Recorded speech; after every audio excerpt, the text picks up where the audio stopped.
Hello. We are here at 101.1 The Fan, and we have a special guest in the house today. I My name is Flo, and we are sitting with Mr. Eric Brown today. He is the writer and the producer of the upcoming film called Toxic. And we are going to be sitting down with him today and getting to know more about him and more about the movie. How are you doing I'm today, good. Mr. Eric Brown? I'm good. Appreciate you having me here. Oh, I appreciate you having me. I appreciate you so just a little, little to give myself a little, a little big up or whatever. I was specially asked, called for to do this interview. So I just want to thank you and give you my appreciation for making me feel special to be able to do this interview and sit down with you today. I So thank appreciate it. you. All right. Nope. All right. So we're gonna get right into it. So the movie Toxic, it is premiering June 8th. And it is where we're gonna see this movie It's at? going to be at the Hippodrome in Jackson Ward at 3 p.m. on June 8th. On June 8th at 3 p.m. And we can get tickets where? On Eventbrite. We can get tickets on Eventbrite, and where can we follow you on social media? Is the link on social media right now? Yes, Cinnamon Brown Entertainment or cinnamonbrownentertainment.com is my website. All right. So we're going to get into this movie, Toxic. I was able to see a little bit of it. You have a little clip on your Instagram and your Facebook. So can you tell us what the inspiration behind Toxic is? I've met so many people that have been in toxic relationships. And over the years as a writer, I've met more and more people bringing their stories to me at book signings. And so it just kind of came to a point where I'm like, I should just write this all out. And so when I started that journey of writing, I started studying that whole process of manipulation in relationships. And there's a whole process to it. There's a game. Everybody said, no, recognizing game.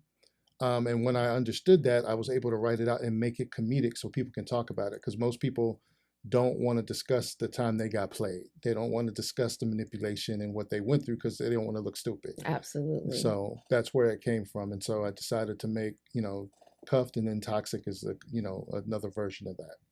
Okay. So let me get this straight. So can you explain a little bit about how you said you learned the game?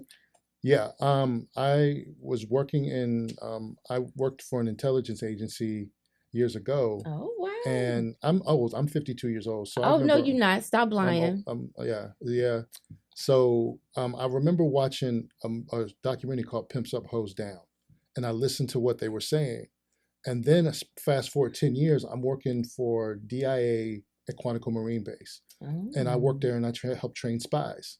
And they have textbooks on how to manipulate people. Oh, wow. Shout out Quantico Triangle. Yeah. So when I sat down and read the textbooks we were trying to help train spies, it was always the same 4-step process.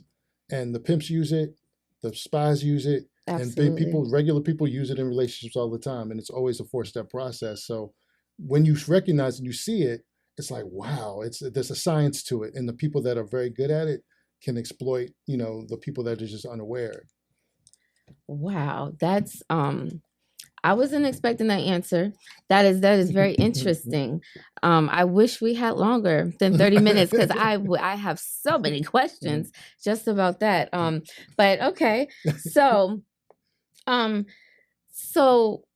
could you describe maybe a time shooting this film that maybe it was difficult for maybe some of the cast members to depict that type of toxic relationship? Yeah, basically all the casts are actually nice people. Oh, and that's okay. hard when you have nice people trying to play toxic Yes. people, because you can't work with toxic people. But nice people they know what they're doing, but for them to be that cunning and conniving, it takes a lot. And so I have to give credit to Ethan Evans for making them comfortable enough to explore and go to that place and actually kind of stay there and kind of roll around in toxic behavior and knowing what it is. And then, as using what they've seen, but being comfortable to do it. Because even when we're on set, like, Joy and some of the other women, like, yo, this is just so mean, and that's not who they naturally are, but they Yeah. brought it. So we try to create an environment where people feel like they're comfortable enough to explore and push those envelopes for, because even Joy said, when we talked earlier, it was out of her comfort zone to be that way. And a lot of the other actors and actresses said the same thing. I had to really push myself because they don't normally Mm. work off of that. Oh wow. Okay. Um, as a producer, Mhm. um, how do you help with balancing those raw emotions of a toxic relationship and still ensure that the audience remains engaged? When I wrote it, I wanted to make it comedic. So even when because everyone has heard, when you're sitting around with friends and you're telling a toxic story and they're going, Yes. what? And you kind of have to laugh after the fact. You're like, I was actually in that. Yes. So Gotta laugh at the pain sometimes. exactly. So this allows you to laugh at it and discuss it without dwelling in it. So it is darker content, but the Mm. comedic elements to it, and we have a lot of comedians in this movie that kind of bring levity to it, to those scenes where it's Mm. like you got to laugh at the Yeah, pain. it puts some ease Yeah, it makes it a to little some easier to process. tragic Yeah, things that happens in relationships, especially exactly. those toxic ones. Yep, exactly. All right. So I want to get a little more personable with you. Where are you from? Are you from Richmond, Virginia? No, I'm from Northern Virginia. My family's from Culpeper, Virginia, and I grew up in Arlington and Fairfax, Okay, Virginia. Shout out Nova. Mhm. Okay, what brought you to Richmond? We came down here with COVID, and we Mm, got a house here a few years ago when COVID was in play, and we wanted a place where Northern Virginia is too crowded, and it's not and really. expensive. Ain't it cheaper down here? Yeah, yeah, but it's just a better vibe here. DC is more like New York or LA now in the vibe. Okay. And so we came here, and you got a smaller community. You can network with people a lot easier. Absolutely. And the The vibe people is are just, nicer. yeah, and people are generally, much more helpful and open to collaborating a lot. And so I kind of like that small town feel in a city. Yeah. No, I'm from Northern Virginia also. Hmm. It's we like to say it got that crab in a barrel type of effect up there. Yeah. Especially in that DMV area. So what made you want to become an author? I've been writing since I was an English major in college, and I wrote short stories for years. Oh, And I you're a just HBCU alumni, correct? no, I went to Howard. I didn't graduate from there. Okay. College loans, got to make Okay, a move. okay, okay. So I got out of JMU and then worked and wanted to go to LA, but had college debt, so I stayed in DC and worked in TV. But I kept writing, kept trying to get an agent, couldn't get an agent, just writing short stories, publishing stuff where I could. And then finally, in 2008, I decided you could self-publish through Amazon. So that's when I started Absolutely. experimenting there, and that led me into writing stories. But nobody read them. Nobody would read my books. I would write them and push them. No, it just would not sell. So I did that for years. So I would be down here, different Happily Natural Festival. I would come to that every year, go to Philly, promote stuff, and stuff just never moved. But I enjoy the process of writing. It's, How would you tell someone, a up and coming author, writer, publisher, director, producer, what would you tell someone up and coming um how to get your stuff heard, how to get it out there? you gotta be your own machine now. So Mm, you what I gotta be your found, own promoter. you gotta be everything. So you have to be comfortable wearing multiple hats. You have to be comfortable with criticism because people are always going to tell you what they don't like. Yes. And you just have to start small and you build your confidence over time. And I'm not saying be comfortable with things, failure sometimes. I failed a lot. Like some of my stuff would not move. I make $4 a year from some books I've written that I really love. I put my time Hmm. into it, still don't make any money. So you just have to be comfortable with that. It's a growth process and you learn from every attempt. And I Absolutely. really like the time because I go in when I write, I go into the zone. It's like the zone, and I'm just really Hmm. flowing, and the story comes out, and it's like I can write very fast when I hit that groove, and it's very relaxing to me. So I just enjoy it. Absolutely. I like to tell people, be be quicker to fail, because you only learn through the failures. Yeah. If we always got it right all the time, we wouldn't grow, we wouldn't learn Yeah. anything. Yeah. Be eager to make that mistake, just so you can learn from it. Yeah. And one of the things I read from writing is the story should always have some sort of failure in it. That drives the story. It can't always be sunshine and rainbows. It's got to be obstacles. It's got to be a climb. It's got to be a challenge in the story. And when you hook onto that, people are gonna resonate with that more, because they Absolutely. can relate and say, "Oh, I can overcome." Absolutely.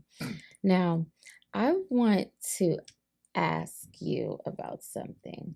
And I'm pretty sure a lot of the listeners, especially if you're a writer, aspiring writer, producer, Mm. anything of the such, can you tell me about this pen name that you acquired? A pen name under a woman's name, Yeah. correct? Yep. Can you tell me a little bit about that, and how you got it and why? Okay. Yeah. That my pen name is Cinnamon Brown. Okay, Cinnamon Brown. And so when I wrote on my own name, nobody would buy my books. So I would be at book festivals, and I wrote women's literature. That's what I wrote Oh, originally. Up, some folklore stuff like that, and the stuff would not move. So I would be at festivals all day. Might sell one book. People tell me their life story, but they wouldn't buy the book. So I was watching. I went to Philly to sell some books, and I saw Maisha Pope there, and she was moving books. And I'm oh, like, man, she's moving books all day. I'm still sitting here trying to move one. Kiki Swenson, she was moving I books. love her. Shout out Kiki Swinton. Yeah, Mwah. and I would watch these people, and I would go up there multiple times and never bookstore. So one day I was finally at a bookstore, and the lady was like, "You got to write the urban lit stuff." And so I did that, but they didn't move. So I said, "Oh, I have to be present as as a woman." So I came up with a salacious pen name, Cinnamon Brown. Went out, and then I wrote a couple short stories, and it got traction. And then Interesting. within a year of doing that, I wrote my bestseller called "I Am That Bitch," and that was my bestseller, and Get out of that went here. number one. And then I had people were asking for 1, 2, and 3. Wait a minute. So I'm looking Hmm. at a man. Hmm. Very nice looking man to look at, too, by the way. I'm looking at a man, and you said you wrote a book titled what? I Am That Bitch. I Am That Bitch, and it's sold Number one. number one. Wow. Hmm. And yeah, and so this is what I learned working at the spy agency, how to catfish is what it is. So with my new pen name, I went out and I would go into the women writers room and just ask them what they wanted. And so they thought I was a woman. They tell me whatever. We're not in mixed company. Wow. You hear everything. You And so do. once I started figuring out the formula, I'm like, oh, okay, I got to get this, got to get that, got to add this element. And did that. And the reason I started doing this because I needed money because my first wife had gotten breast cancer. Oh, And I had 2 sorry. jobs, wasn't paying, I still had bills because cancer's Yes. expensive. Yes. So I needed money quick. So that's when I did it. And she actually was my editor. So she would tell me, no, that's too dudeish. Cut that. I need this. Oh, look at the team player work. You see how that work, guys? So we started moving books. And then she actually poses me at book signings and would sign the books and do the pictures. And I'm in the background with the box of books, just taking the money. Oh, And that's how we moved wow. it. So she could travel to do her cancer treatments. Teamwork makes the dream work, I So, tell you. so the books, within 6 months of doing that, the stuff rolled. Wow. I hope you guys caught on to that. If you missed it, rewind back and listen to that again, because that was some gems he just dropped for us. Okay. So let's get back to why you're actually here. Mhm. The movie Toxic. Mhm. So this is a romantic comedy. Dark romantic comedy. A dark Yes. A dark romantic comedy. Can Mhm. you explain a little bit about that? Because the characters present like they are sincere, but they're not so much. And so there's malintent among some of the characters in the film, and the main character doesn't recognize it. So he has to go through a learning curve in this story, to figure out what's real and what's not. And it puts him, he's taken through hell to learn that lesson. So that's why I call it a darker romantic comedy. And this was a book first. No, this is This is just a script. script. How long does it take you to write a script like this? Once I do the outline's done about 8 weeks. So once 8 I get weeks. the outline takes longer because I have to think about each scene, and I just do one line. The scene this takes place all the way through to the end. Once I have that and I know my main characters' names, I can knock out a script in about 8 weeks. Do you now, when you go to writing characters, are you writing them with already an actress or actor in mind? No, it's more like I hear a voice, like I hear like a character's voice, Okay. and then I try to write that way. But I do adjust when I cast. Once I hear the actor read it and they bring something else to it, I end up rewriting to tweak how they naturally speak sometimes because they can add flavor to it. And I'm like, oh, and I see their range. I'll push it. And that's how I ended up with Joy being cast because I saw her in Cuffed. I'm like, oh, she can do this, this, and this. Yeah. Shout out to Joy too. Yeah. Very great actress. So, lovely, beautiful So girl. I love to watch the actors work because Yes. then I could I got to go rewrite because they can do this, they can do that. And you see where they can take the character. So then I actually do some edits from that. Okay, okay. Now, can you give me one of the best memorable times that you had while filming this movie Toxic with the cast? Now I know that some memorable things are just for the cast only, but one thing that you could share. I think it was there's a scene in there where it's an arrest scene, and that was a hilarious scene. That's just memorable. And Apple Brown Betty is a local comedian, is in it, and she crushed it. And we basically ad-libbed that scene, and we still laugh like she crushed that scene. Oh yeah. Yeah. That's the funniest. And everyone was like, yo, that scene was hilarious. So, And what's her name? Apple Brown Betty. She's a local comedian here. Shout out to Apple Brown Betty. Brown Betty. I don't know her real name. That's what her stage name is. That's her stage name. Yeah. That's a nice stage name. So if one wanted to come to get into one of your movies, how would one get into a movie? Eric Brown, Cinnamon Brown movie? Well, we do casting calls on Backstage. Okay. We'll do that, but they can we're gonna, on my website you can leave information, emails, and we'll start doing distros when we're doing a casting call. It'll go out in a mail newsletter. Okay, so we'll be doing that. All you aspiring actors, actresses, y'all just heard how to get in one of these movies that he's making out here in Richmond, Virginia. All right, so I was doing a little research, and part of that entails snooping around on your social media. So I seen that you recently had a book that you wrote turn into it's going to be a series on the big TV screen soon. Yeah. Can you talk a little bit about that? That was one of my books I wrote 10 years ago, and it's called Sundays After Church. Y'all hear that? He said this was a book that he wrote 10 years ago. Just now it takes getting time. on the TV. It takes time. So don't give up. Yeah, so we're going to cast that and starting in June. My producer, Brian Dargon, is going to be acting in it. So he's going to be he's going to have a major part in that. But we're going to start casting in pre-production in June, right after the premiere of Toxic. And then we hopefully can shoot in late September or October. We'll shoot it then. Wow. Congratulations on that. Oh, so you just out here making TV movies and it's a pilot, books and TV series, just everything, huh? What can we expect?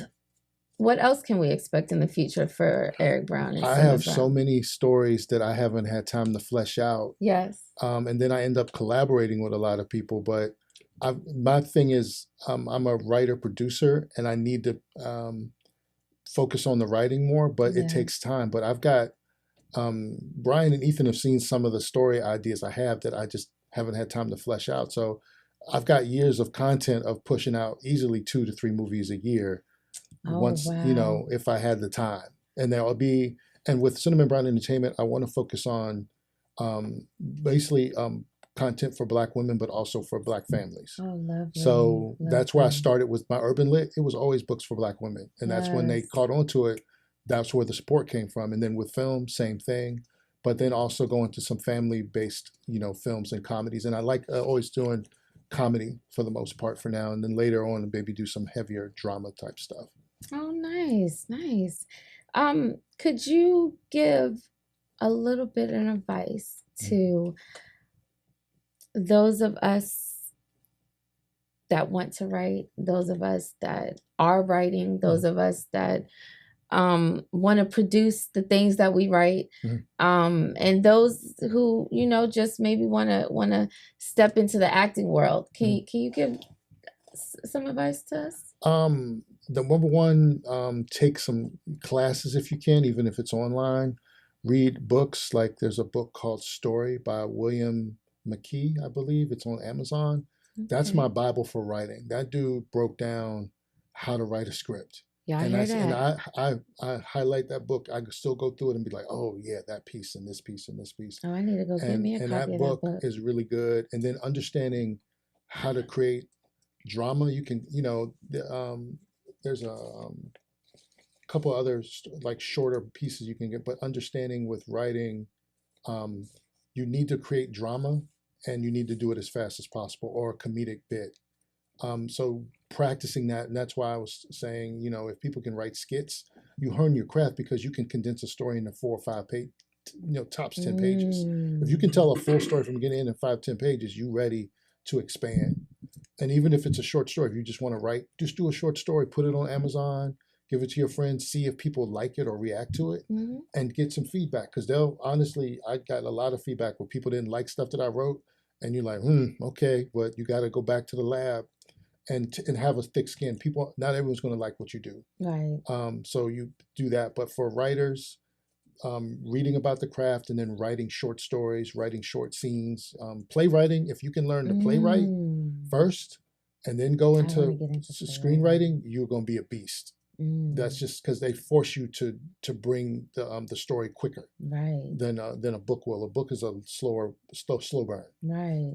So doing that, if you want to act, you go out and be an extra first. See what the actors that are watch them, ask questions. Because one of the things I learned from the spy is if you ask people about themselves and what they like to do, they're going to tell you everything. Yes. So you'll learn. And if you Yes. act like you're a student, they're going to tell you because they want to talk about Absolutely. themselves. So if you don't ask them for anything but information, they'll talk to your ear off and say, "Oh, try this, try this, try that, try that," and they'll start to actually coach you a little bit. So being an extra on set and just asking the actors questions That is true. about themselves, they'll drop the job gems, and they might even refer you to some other stuff that you could do as you evolve. Absolutely. Because Dominique, she was in Cuffed and she's in Toxic. She was a brand new actress, and we found her, and me and Ethan were like, "Oh, she got something." Yes. And we tried her, and we gave her little parts so she can develop, and she's developing. Oh, good You for know, her. like and learning and really working it. Yes. So we're really proud of her because she hadn't done any of it before, Yes. and other people like that too. Like okay, and then feeling comfortable enough to overlook being watched when you're acting is a big thing. So she seems to be evolving and very good at that. So Oh, that's and I like to use new talent too, because I'm Y'all not hear that? New yeah. talent. He likes it. I do low budget, lower budget films. So if I can break talent, I'm happier with that than trying to get B-list or A-list actors. I Yes. can't. That's not my budget. Don't work that. Yes. So if I can get people that are hungry, they want to work, and then we give them a shot, and I'm gonna put them out front. Like if you got a good work ethic, you're a good person, Yes. and you bring it, I'm gonna push you out front. It's like Yes. because I'm a low key person, so I prefer to see the actors bring the story forward and make that the focus. Oh, that's lovely. I like that. For writers, how much time would you suggest a writer put in every day to write?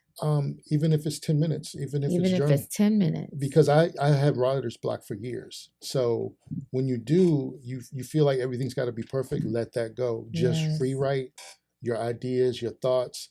I type ideas in my phone now. Like, oh, that's a good story idea. And I put it in my phone and forget I about do it. that And then I all look the through it. time. Just even that a little bit is an exercise in doing it. And then once you get a full on story, you'll hit a groove and be able to crank it out. Because Sylvester Stallone wrote Rocky in like a week, I think. The original movie Rocky, he wrote that in less than a week. Really? Oh, Like wow. a matter of days because he had the story worked out, so he banged it out. And other writers, when they hit a groove, Yeah. they'll write them fast. Oh, that's interesting. Yeah, but if you write every day, you're gonna hit a critical mass point where I've got a whole story and I got to get it out. Yeah. And you'll just bang it out. But sometimes that's when you hit a real groove. But other times it's every day, 30 minutes, 10 minutes before work. I like to write in the morning before I've given my energy to my day job. When you got you're free, you're clear, you're awake. Free thinking. You know, 30 minutes or an hour, just write for 30 minutes and go about your day. Because you tried at night, you're tired. He said 30 minutes, an hour, 10 minutes, anything. Just get up, start your day, and just jot something down. All right. So looking ahead, how do you envision your future in the film industry? What changes or evolutions do you anticipate you doing in your storytelling? Focusing on Black stories. I want to really just stay in Richmond and produce out of Richmond. Yes. I'm not really bothered about the larger industry. I just want to make my mark with the people I get to be blessed to work with and make good stories. And lovely people in Richmond, might I add. Some of the most loveliest people. Yeah. So I want a catalog of really good, stories with Black people that maybe a few years later, some kid sees it and like, oh, that's a good story. And it might we end up with a timeless story that people can relate to. Yeah. Stuff like that. Or that, the Cinnamon Brown, they always have a good movie. Yeah. That's always something I can, chew on and watch over and over again because it's a good story. Yes. Oh, I love that. I love that answer. All right. So again, we want to let you guys know that Toxic is premiering June 8th at the, how do you say that theater? Hippodrome. The Hippodrome. Hippodrome Theater here in Richmond, Virginia. The tickets are right now on Eventbrite. You can go to Eric Brown's social media. Where can we follow you on social media again? Cinnamon Brown Entertainment or cinnamon-brown-entertainment.com is the website. All right. And the link for the Eventbrite tickets for Toxic Movie, you will find that on his social media. I want to thank you very much again for letting me do this interview with you and sitting down and talking to me. Is there anything else that you want to share about the movie Toxic, about anybody a part of it, anything that you have in the future? My cast and crew, amazing. Brian Dargon, producer, Ethan. Shout out Brian and Ethan. The cast that was here tonight, they're all top beautiful cast people. Everyone brings their A game. Everyone's good energy. So I'm really working with them over and over. And I see why people do that in films where you use the same over and over because it's a good vibe. And so why change it? Exactly. But also looking for that new talent, that new person that doesn't they may not even know. Like Chef Ty, she was like, we gave her a show. We're like, man, she crushed it. Yes. But she's a naturally and I've had her food. Shout out Chef Ty. Yeah. So continue. That's what I want to give a shout out to the cast and crew. Oh, shout out you guys. And I got a chance to meet and see and listen to you guys today. Very beautiful cast. Very, very lovely. All right. So I guess that is going to conclude the interview today with Mr. Brown, Mr. Eric Brown, Cinnamon Brown Entertainment. We want to give a little shout out to Cross the Water. The podcast airs on 101.1 The Fam every Thursday at 7:00 p.m. And shout out the Certified Entertainment Hip Hop Magazine, Mr. Wendell Moss. You see me. I'm right here. I'm inside. I got a little poem in there. We have the Beauty and Barber Awards coming out June 1st, the pool party. So shout that out. And again, thank you, Mr. Eric Brown, Cinnamon Brown Entertainment, and Toxic, June 8th. Thank you for having me on. Appreciate it. Thank you. Yep.